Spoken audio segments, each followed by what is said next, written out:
exercise. 1, 2, 3, 4. 1, 2, 3, 4. 1, 2, 3, 4. সংকল্পৰ কাৰণে সাজু হোৱা। আমি বিদ্যালয়লৈ পৰিষ্কাৰ হৈ আহিম। বিদ্যালয়খন ধুনীয়াকৈ ৰাখিম। বন্ধু বান্ধৱীসকলৰ লগত মিলাপ্ৰীতিৰে থাকিম। বিদ্যালয়ৰ নীতি নিয়ম মানি চলিম। এইখন আমাৰ বিদ্যালয়। বিদ্যালয়খন আমাৰ এপোন। আমি সদায় বিদ্যালয়লৈ আহিম। শিক্ষাগুৰু আৰু জ্যেষ্ঠসকলক শ্ৰদ্ধা জনাম। আমি শিক্ষাগুৰুৱে কোৱা প্ৰতিটো কথা মনোযোগেৰে শুনিম। আমি ছাত্ৰ ছাত্ৰীসকল দেশৰ ভৱিষ্যত নাগৰিক। আমি দেশৰ সন্মান অটুট ৰাখিবলৈ চেষ্টাৰ পথত অগ্ৰসৰ হ'ম বুলি সংকল্প ল'লো। এতিয়া পৰিষ্কাৰ পৰিচ্ছন্নতা।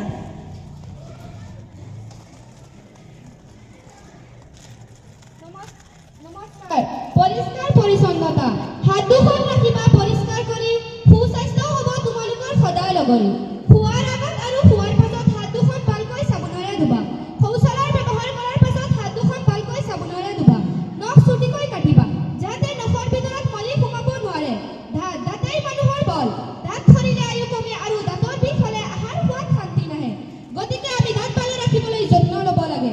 এতিয়া চাফ চিকুণতা পৰীক্ষা কৰা হ'ব।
ত্ৰিপুৰা প্ৰতিষ্ঠা হৈছিল।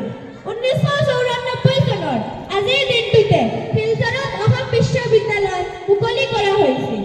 1938 চনৰ আজিৰ দিনটোতে অসমীয়া গীতিকাৰ, সুৰকাৰ, কণ্ঠশিল্পী আৰু সংগীত পৰিচালক কুল বৰুৱাৰ জন্ম হৈছিল। 1981 চনৰ আজিৰ দিনটোতে অসমৰ দ্বিতীয়গৰাকী মুখ্যমন্ত্ৰী, স্বাধীনতা সংগ্ৰামৰ মুক্তিযোদ্ধা বিষ্ণুৰাম মেধিৰ মৃত্যু হৈছিল।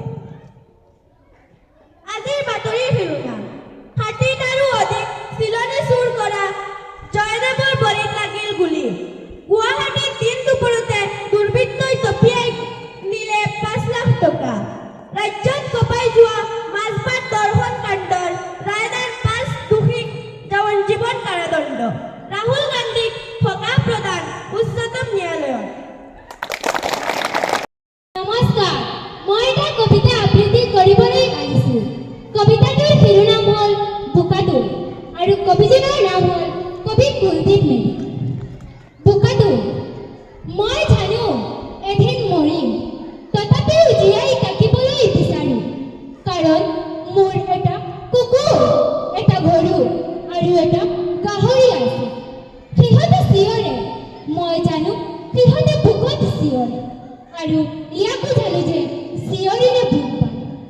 ময়ো চিঞৰি উঠো আৰু বজাৰলৈ ওলাই দিওঁ। বজাৰখনেও চিঞৰে, ওখ চাপৰ গড়বোৰেও চিঞৰে, কাৰ্যালয়, চিকিৎসালয় সকলোৱে চিঞৰে। ৰাস্তাৰ কাষত ফুটপাথবোৰেও চিঞৰে, ৰাস্তাটোৱেও চিঞৰে, নৈখনেও চিঞৰে। ইয়াত নিচিঞৰেনো কোনে? আকাশ, বতাহ, পাহাৰ, ভৈয়াম চাৰিওফালে মাথো চিঞৰ চিঞৰ আৰু চিঞৰৰ প্ৰতিধ্বনি। সকলো বোকাটোৰ বুক ভাৰি ভাৰি গৈ আছে আৰু ডাষ্টবিনত গেলিবলৈ ধৰিছে। সঁচা মিছাৰ ধাৰণা, আচল নকলৰ বিৱৰণ, জীয়াই থকাৰ অৰ্থ ভাবিবলৈ আহৰি নাই, কাৰণ মোৰ এটা কুকুৰ, এটা গৰু আৰু এটা গাহৰি আছে। সিহঁতে চিঞৰে, জানো মই এদিন মৰিম, তথাপিও জীয়াই থাকিবলৈ বিচাৰিম।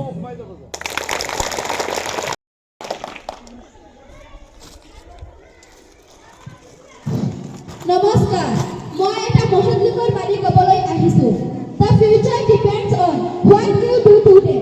অৰ্থাৎ আজি আপুনি কি কৰিছে তাৰ ওপৰতেই ভৱিষ্যত নিৰ্ভৰ কৰে। মহাত্মা গান্ধী।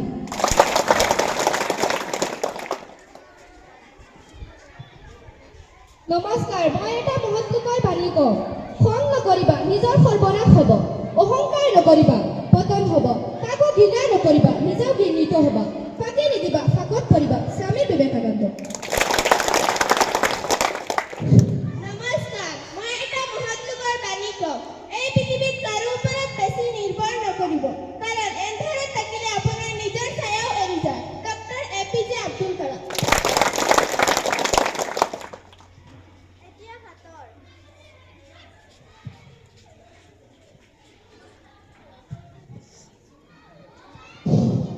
নমস্কাৰ, মই এটা সাঁথৰ সুধিম।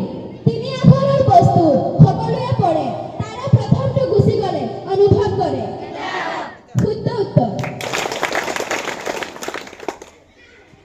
নমস্কাৰ, মই এটা সাঁথৰ সুধিম। গৈ গৈ বাগৰি পৰে, দিন কাটিলে আকৌ যাত্ৰা আৰম্ভ কৰে। শুদ্ধ উত্তৰ।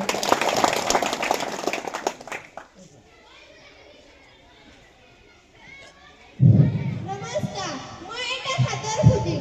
হাত পাই ককাই নিতৌ আহে নিতৌ যায়। শুদ্ধ উত্তৰ। এতিয়া নীতিবচন। নমস্কাৰ, মই এটা নীতিবচন কওঁ।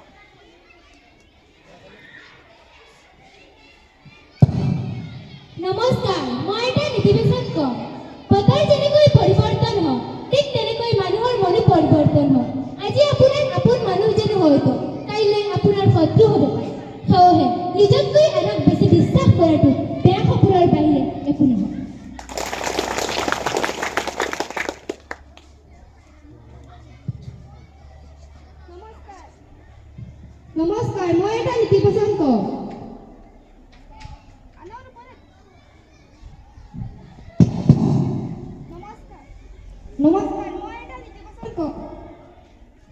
দিয়া সময় নষ্ট নকৰিবি।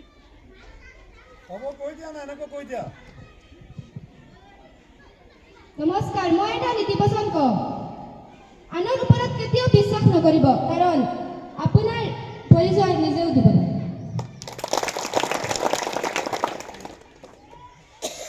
নমস্কাৰ, মই এটা নীতিবচন কওঁ। শুই থকা শিয়ালে হাঁহ ধৰিব নোৱাৰে। নমস্কাৰ, মই এটা নীতিবচন কওঁ। কাৰোবাৰ পৰা কষ্ট পালে ভাঙি নপৰিবা। মনত ৰাখিবা, প্ৰতিটো কষ্টই তোমাক কিবা নহয় কিবা শিক্ষা দি যায়।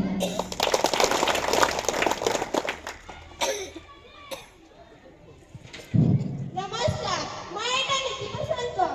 কেতিয়াও বয়সশালী নথকাকৈ অহংকাৰ নকৰিবা, কাৰণ গণনা কৰা বস্তুবোৰ এদিন শেষ হৈ যায়।